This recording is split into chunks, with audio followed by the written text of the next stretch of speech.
Fishermen travel deep into the Sundarbans region of India. Their work is done for now. They'll wait till morning to fish again. It seems quiet and calm. But these fishermen are in incredible danger.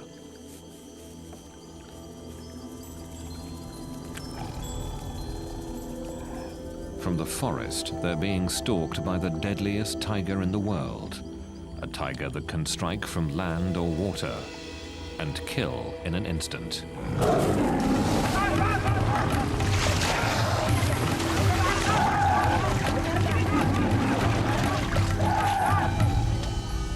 Another victim taken in the night.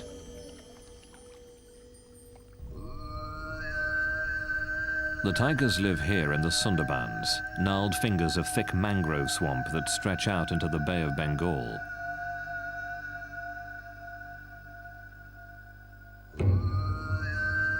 In this dense, tangled forest, every year, people are killed and eaten by tigers.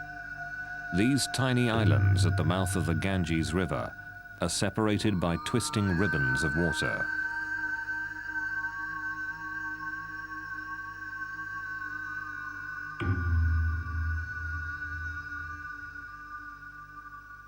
The isolated clumps of mud and forest make up the Sundarbans Tiger Reserve. The thick trees hide one of the largest concentrations of wild tigers. But there's something else that sets these animals apart, and the tigers that live here hunt, kill, and eat humans. I was led to a site where tigers killed 2 humans, and you could see the tracks of the tiger approaching the human footprints, and there was still dried blood on the ground. It makes you kind of look around and really reflect that when you're in a place like this, humans aren't dominant. The people of this region live on the edges of the Tiger Reserve in small villages.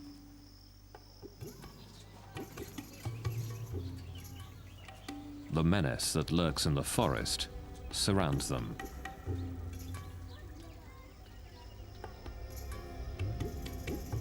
It is a hard life here.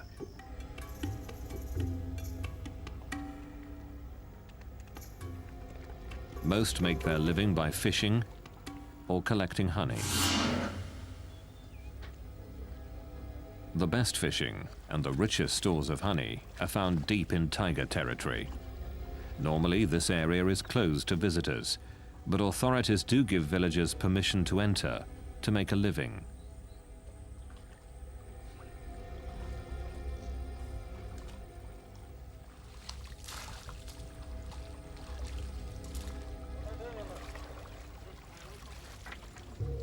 It's here that the tiger attacks occur.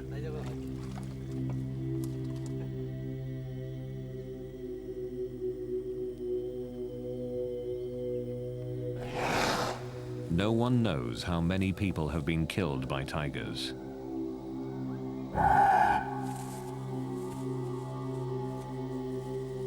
Many deaths aren't reported. And the bodies of the dead are rarely ever found. The tigers go deep into the woods to devour their prey, but the stories live on. Jamuna Sardar. 4 years ago, her husband went fishing for crabs. It was the last time she saw him alive. Sunil Mondal tried to wrench his son from the mouth of a tiger. He failed.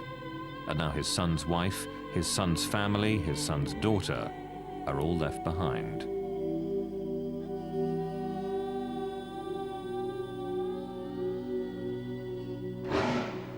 Surat Sadar. His father was killed while fishing, pulled from his boat by a tiger. The threat of violent death hasn't stopped daily life from continuing throughout the Sundarbans.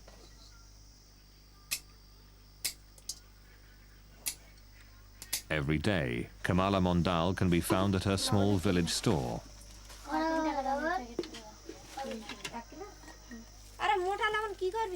Mondal's husband was killed by a tiger while he was fishing for crabs. Without him, this store is her only way of making a living.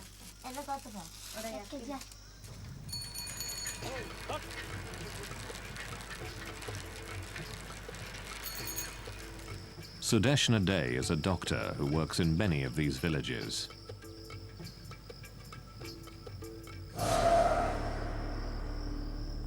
Here, every family has somebody or the other who has been lost in the hands of the tiger. And mostly what the tiger does is he attacks from the right side and from behind. So we mostly have neck injuries, hand injuries, and right-sided scalp injuries.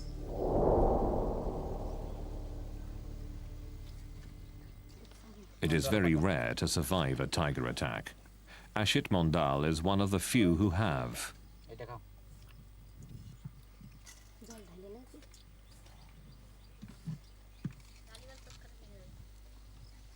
Just a few months ago, Mondal was deep in the Sundarbans, fishing for crabs, when suddenly he came face to face with a tiger.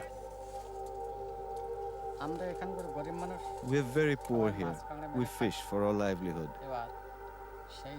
One day, I was standing on the boat, pulling in a net, when a tiger came running from the jungle. He saw that I was on the boat and came charging towards me. He jumped into the water, then swiped at me with his paw. The force of it pulled me off the boat. The tiger pulled me down into the water and tried to bite the back of my neck. But it was hard for him to find the right grip. He clawed at the top of my head, scraping off the soft skin and tissue. I hit the tiger as hard as I could, and he ran off. In a few savage moments, Mondal's life would be changed forever.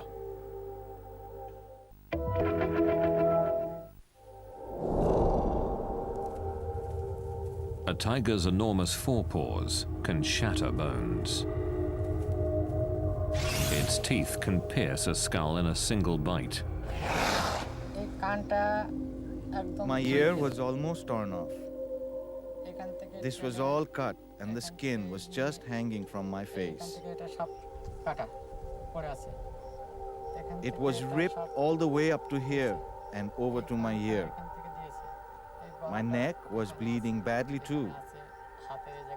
The tiger also did a lot of damage to my arm and the back. This whole part of my head was gone. It's not healed yet. It's still an open wound. Mondal's survival makes his story unusual. But the fact that he was attacked in the first place makes him just another in the long line of victims. And I've often seen tigers in the wild, followed them on the road, and really haven't had a fear. But I'd have to say that if I met a tiger in the Sundarbans, I think I'd be worried. What has made the tigers of the Sundarbans so bold? What has turned them into man-eaters?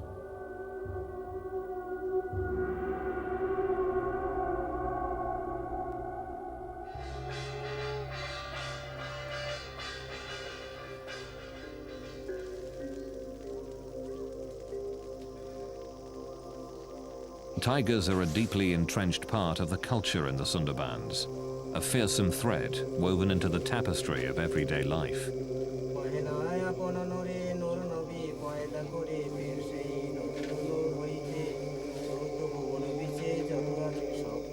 people who live here believe a constellation of supernatural forces guides and shapes their lives.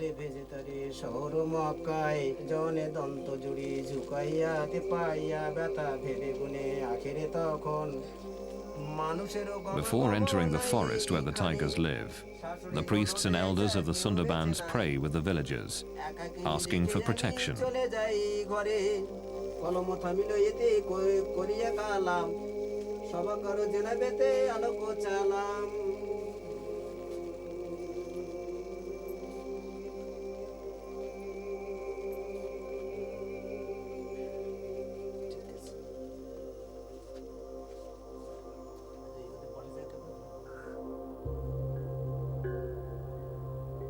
It is said, without the god's blessing, a tiger attack is virtually assured.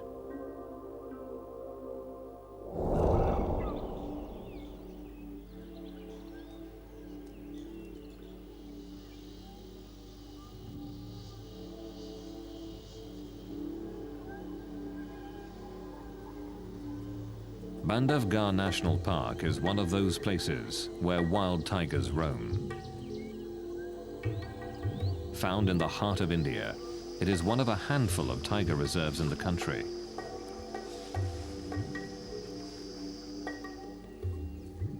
It has a rich history. In Indian legend, this fort, which dominates the park, was a gift from the great Lord Rama himself.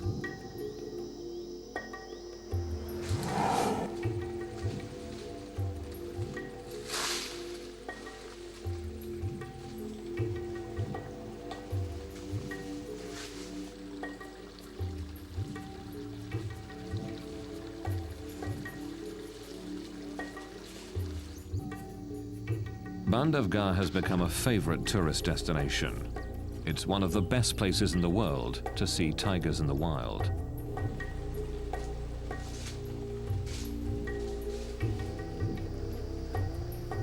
These are Royal Bengal tigers, the same type of tiger that lives in the Sundarbans. And like the Sundarbans, this is certainly not a zoo. The tigers here track and hunt their own food.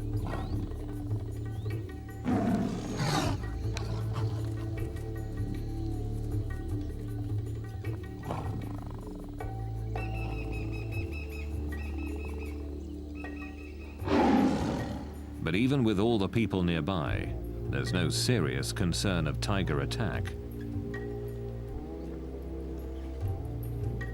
Since the park was established in 1968, no one here has been killed by a tiger. During the same time in the Sundarbans, over 1,000 people have been hunted down.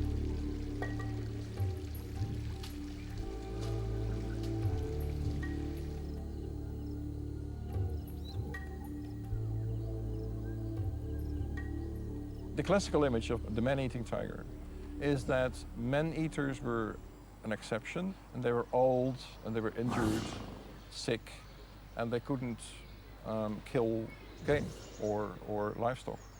So they had to kill people. People are easier prey than our game and than our livestock very often. It seems to me there are two types of man-eaters.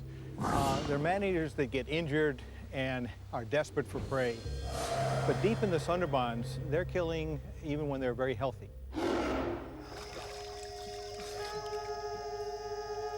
Living in the shadow of the man-eating tigers is part of daily life in the Sundarbans.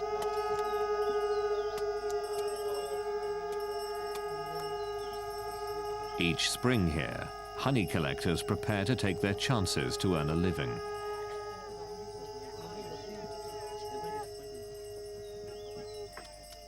The danger of entering the forest makes this a solemn occasion.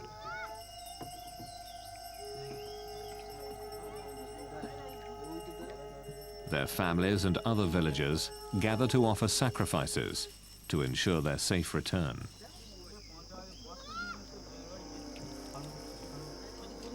But even with the permission of the park rangers and the blessing of the local priests, men from these villages enter the forest, never to return.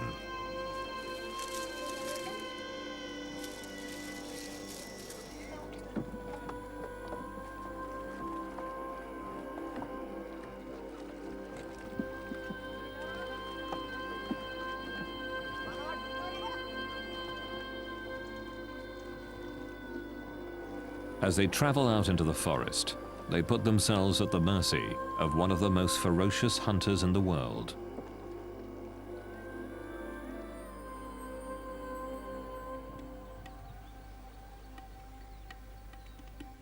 The murky waters, muddy banks, and thick swamps of the Sundarbans make it almost impossible to see the tigers here. Very few researchers have braved the hostile environment.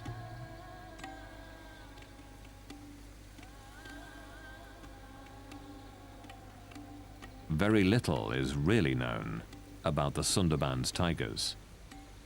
The Sundarbans at first seemed to me a pretty exotic place. Nowhere else in the world do tigers live in a mangrove habitat. And it's hard to walk. The pneumatophores make it, I think, difficult even for tigers to go through some habitat. There's deep mud. But there's one thing that tigers need. There's abundant prey, and that's why there are a lot of tigers there. A census is conducted in the Sundarbans to try to answer one of the most basic questions about the tigers of the region. How many are there? The census takers are forest guards who search the muddy banks of this area for tiger tracks.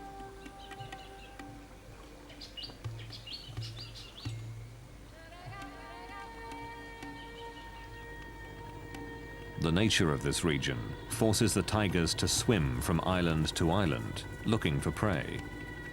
While all tigers are comfortable in the water, the tigers in the Sundarbans have become especially adept here.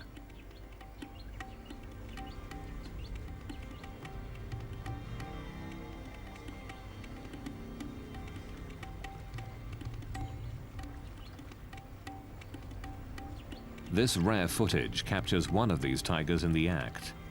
Seeing a tiger in deep water can be the last thing a fisherman here ever sees.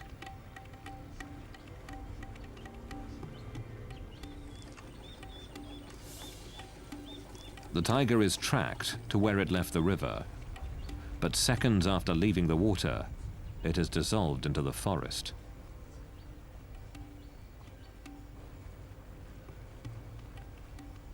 The dense wall of green can easily hide a killer.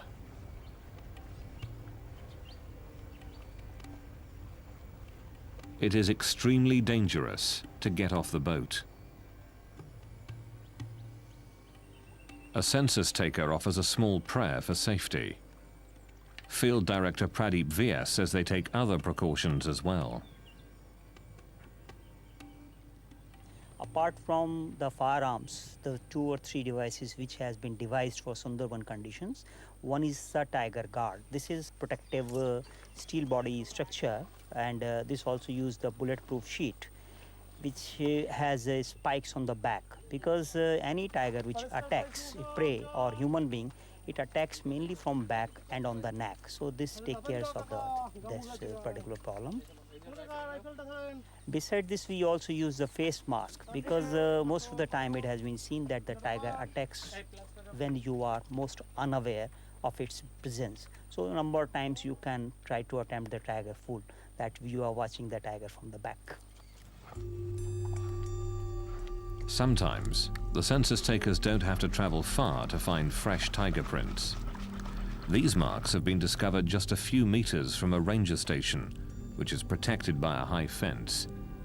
A tiger has been here within the hour.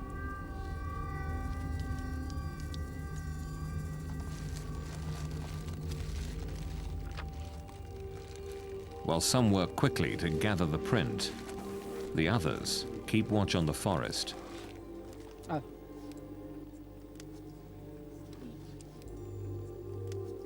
In the year 1995, one of our staff, Prabhas, was actually killed by tiger, and this was a very serious accident, and the whole census operation was stopped because of this.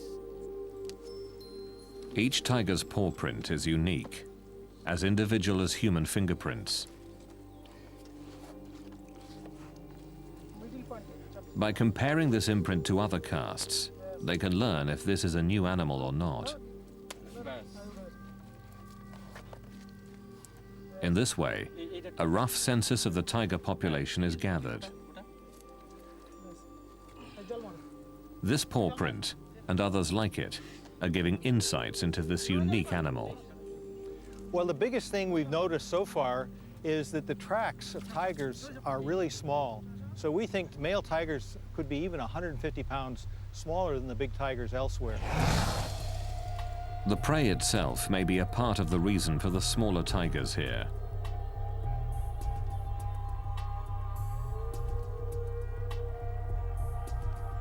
The largest animals tigers eat in the Sundarbans are about a quarter of the size of tiger prey available in the rest of India. But without more research, it's difficult to know if the difference in the size of prey has pushed these tigers to hunt down humans. The honey collectors are now deep within the forest, in tiger territory. With the blessing of the tiger god, the collectors search for beehives.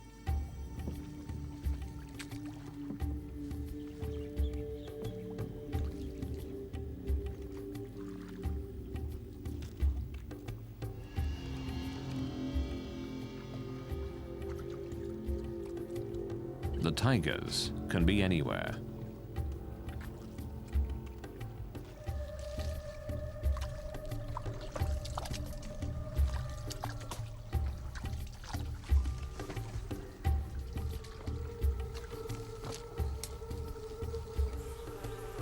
But the reward is worth the risk. This is what the honey collectors have searched for: hives dripping with bees and honey.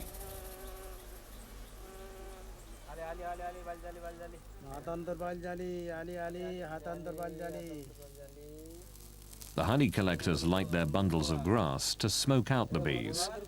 Their prayers and their masks are their only protection. There is a story that tigers never attack people from the front, but always from behind. And therefore they have carried out an experiment in the Sundarbans, and they've given the people masks to put on the back of their heads when they were walking through tiger areas. And in the beginning, the tigers seemed to fall for this ruse. But then they cottoned on, and they discovered that this was a ploy. And they again attacked people even though they were wearing a mask.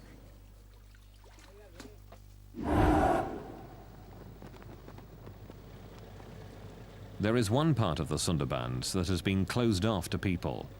It's known as the core zone. Around this is a ring of land where people with permits are allowed to fish or collect honey.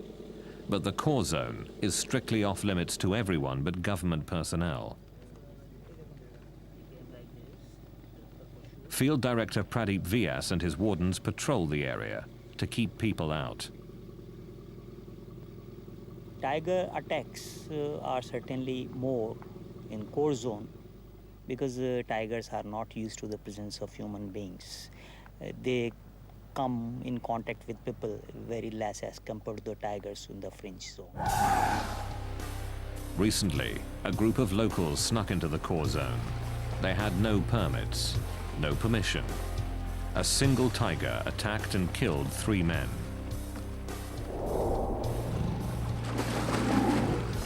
Vyas and the others were shocked by the attack. Normally a tiger will only kill one person, then devour their body. Vyas believes the attack shows how little we know about these ferocious animals. In my opinion, tiger understand human behavior very well, though we have yet to understand the behavior of tiger. With so little known about the tigers here, it's difficult to determine why the attacks occur.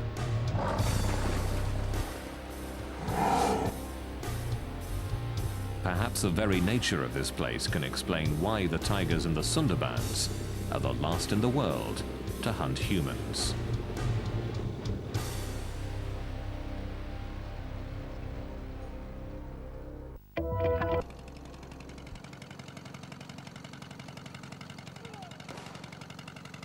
The Sundarbans is one of the most dangerous places in the world. Tigers regularly hunt and eat humans.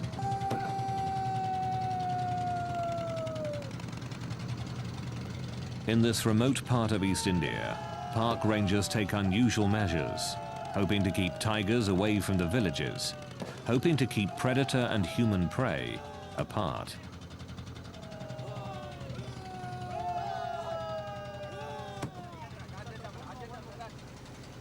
Whether this noisy attempt at animal control works is unknown.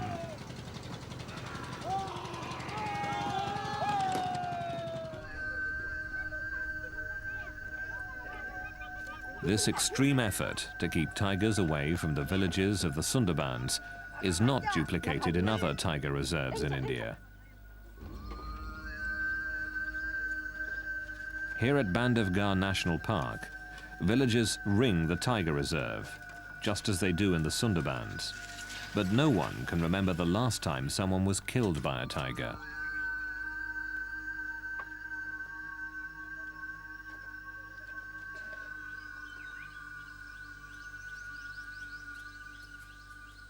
The tigers here don't always keep to the boundaries of the park.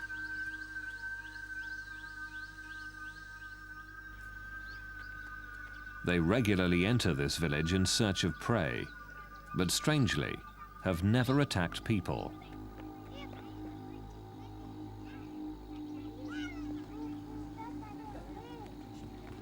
Raising cattle is the primary livelihood here, but the herders have no concern for their personal safety when it comes to tigers.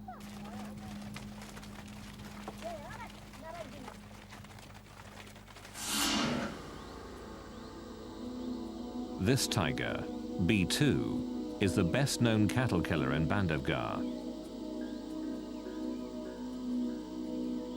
He leaves the park frequently in search of easy prey, but even though he often travels near the villages and comes very close to people, he has never attacked anyone.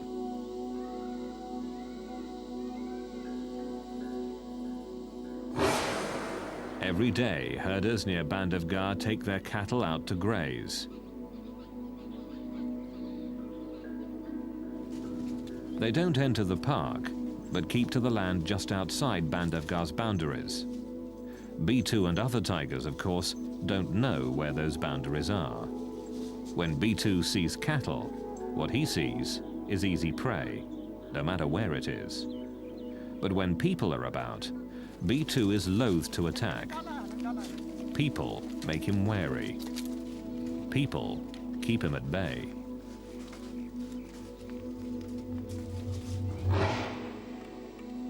B2's most legendary hunt took him far outside the park. There he killed a large cow and dragged it back towards his territory.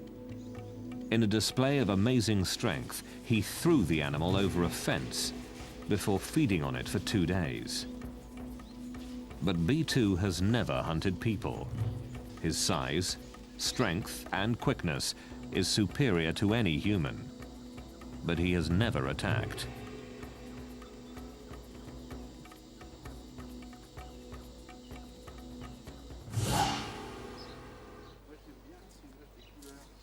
Claude Hadencourt went to India to see tigers firsthand.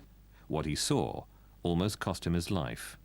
The tiger attacked the car while we were stopped. We were listening to the barks of the deer that announced the presence of the tiger. Everyone was listening carefully, and when we turned around, we saw the tiger on the road, about 200 meters from us. Et on a pu même faire quelques clichés, quelques photos. He got closer, and we could take a few pictures. We could see the tiger was beaten up or in an accident because he had a big wound on his lip and was missing some teeth. He was walking normally, but when he saw all the cars, he started to run faster and faster. And finally, when we least expected it, he jumped in our car.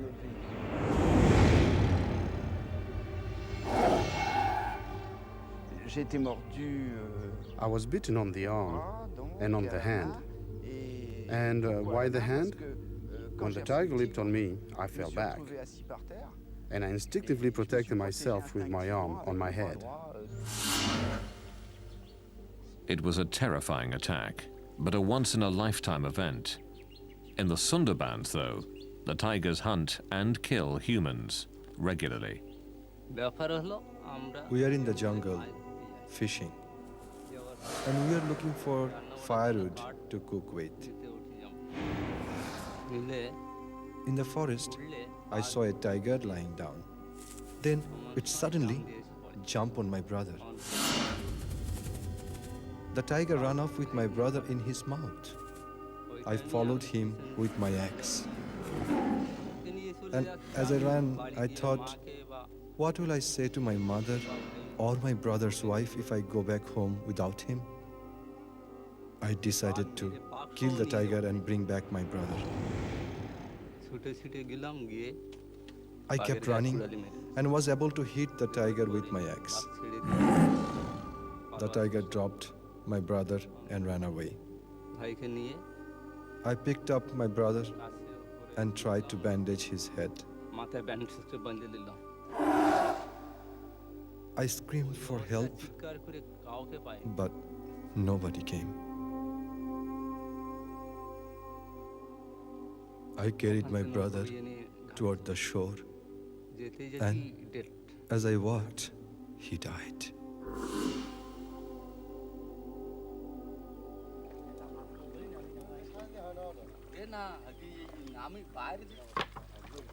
Why do these attacks continue? It's difficult to know what separates the tigers of the Sundarbans from those everywhere else in the world. There are several theories, but little hard proof.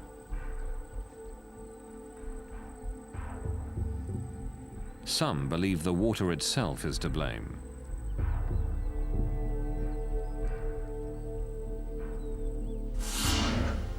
Because the Sundarbans rest on the Bay of Bengal, the salt content of the water is quite high. Typically, tigers live inland and drink from freshwater lakes or streams. Here, tigers drink the salt water, and some believe that a constant diet of salt water has injured the tigers, putting them in constant discomfort.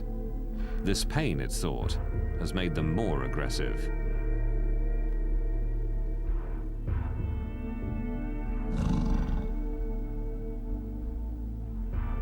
Freshwater ponds were dug to provide an alternative for the tigers, but the attacks persisted.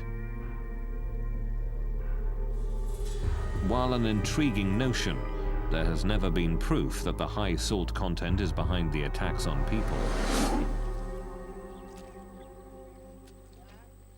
Another theory is also tightly bound to the waters here.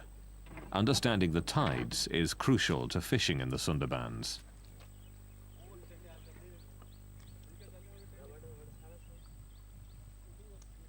In several hours, these nets will be covered with water and perhaps fish. The regular movement of the tides shapes the behavior of the fishermen.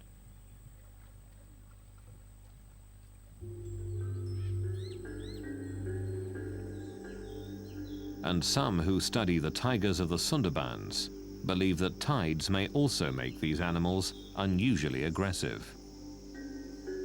Another thing that's really difficult in the Sundarbans, and it's a problem for tigers, in that most of the area floods tidally twice a day, and then in the neap tides, the really high tides, almost all of the Sundarbans is flooded.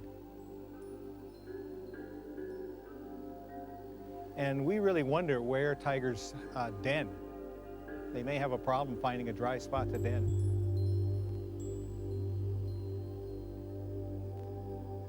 There is another theory that the tigers of the Sundarbans are more aggressive than others because conflicts that would be avoided through scent markings have to be played out. When the area floods, scent markings that define tiger territory are washed away. Aggression then becomes the only way to defend the territory.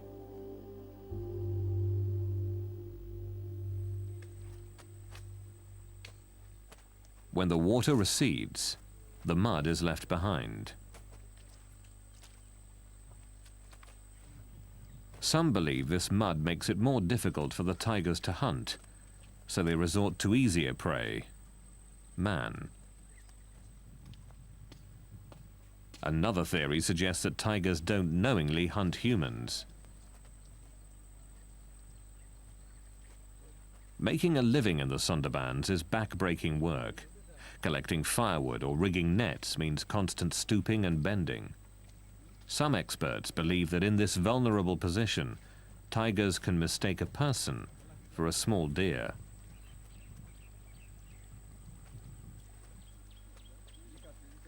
Once a tiger has mistakenly killed a human in this fashion, it is believed that the animal develops a taste for people and is more likely to kill again.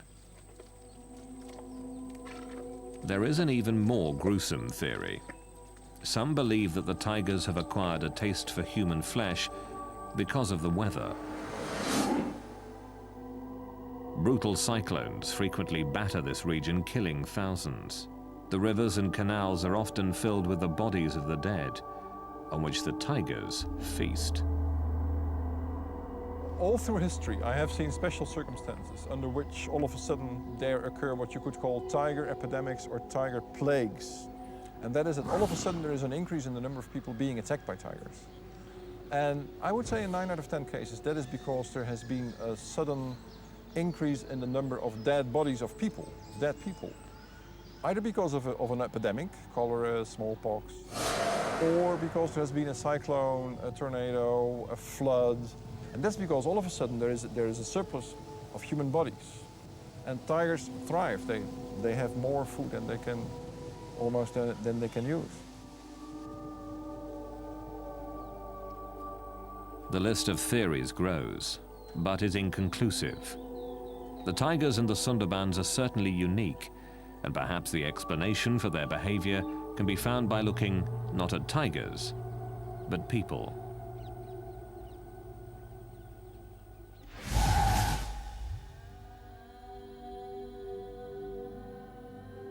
Through the late 1800s and early 1900s, tigers were hunted down ruthlessly throughout much of India.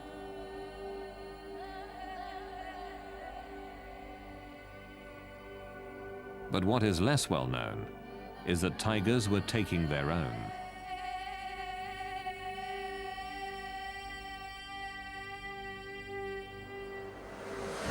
Nowadays, tiger attacks are rare.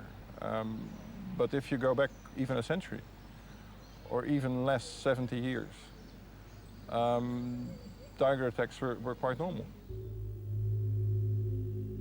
I've seen several records, both in India and Indonesia, of the tiger threat becoming so severe, so large, that people just abandoned their villages, that just went away. Tiger attacks so fierce that they emptied entire villages are hard to comprehend today. There are estimates that as many as 300,000 people were killed by tigers from 1800 to 1900. The answer was obvious. Fewer tigers would mean fewer tiger attacks. Open season was declared on tigers.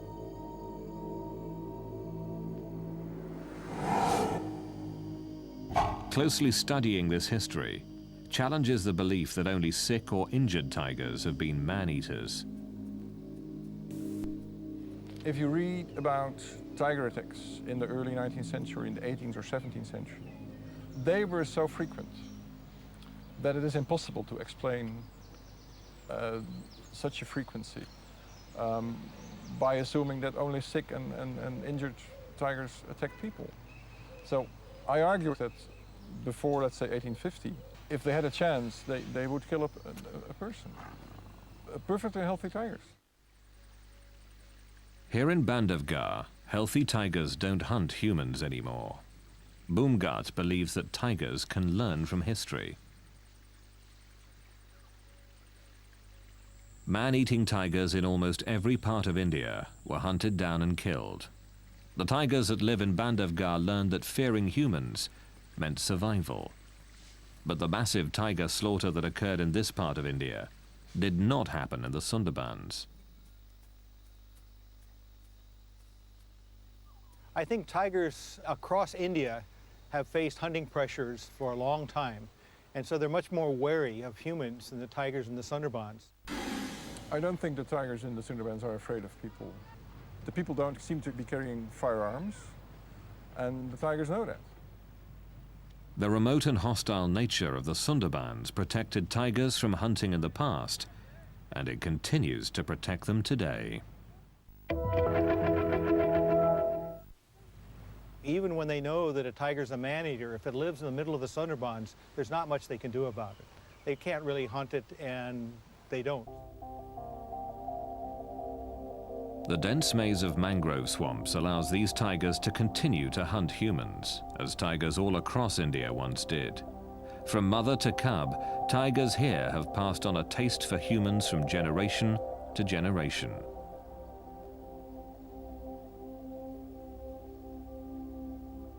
The biggest difference is that tigers may teach their young to be man-eaters, and so that's why there's so many man-eaters in the Sundarbans.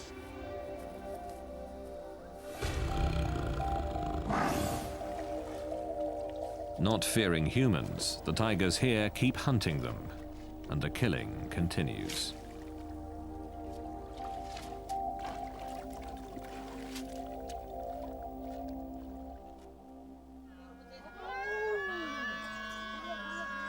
A young child is lost in the forest, at the mercy of the deadly tigers of the Sundarbans. This play tells the story of daily life in this hostile land, of the very real danger that lurks in the wild, beyond the villages.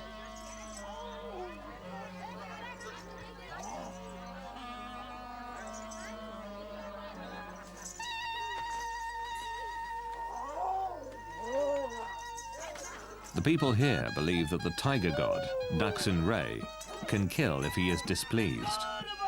They believe he can read minds to gauge the amount of respect for him, that their survival depends on his happiness, or the intervention of another deity, Banbibi, the goddess of the forest.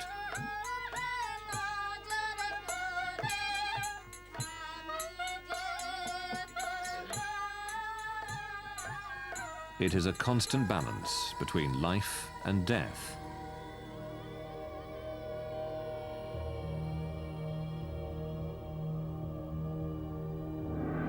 A balance the people here accept.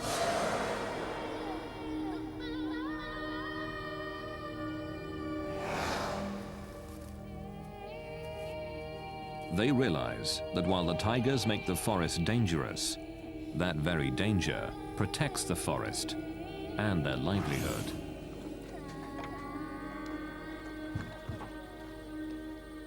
Most of the people in this zone are poor, and for their survival they have to go for fishing and other things. But they also admit that tigers' presence in this forest is essential for their own survival, because of these tigers, these mangrove forests are surviving.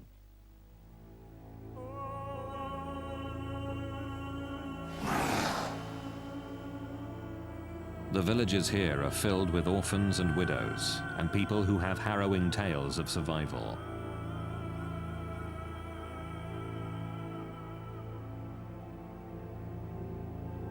It is the reality of life in the Sundarbans.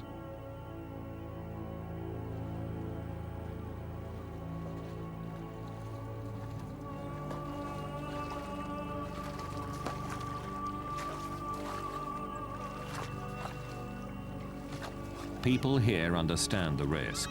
They understand that in the Sundarbans, humans are not the most dominant animal.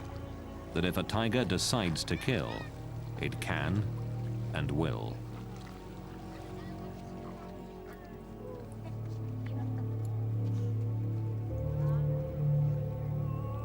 This is a place which has remained virtually untouched by time.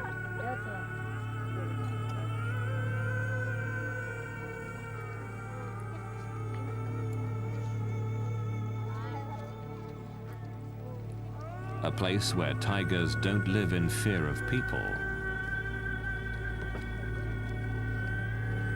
Here, tigers still reign supreme.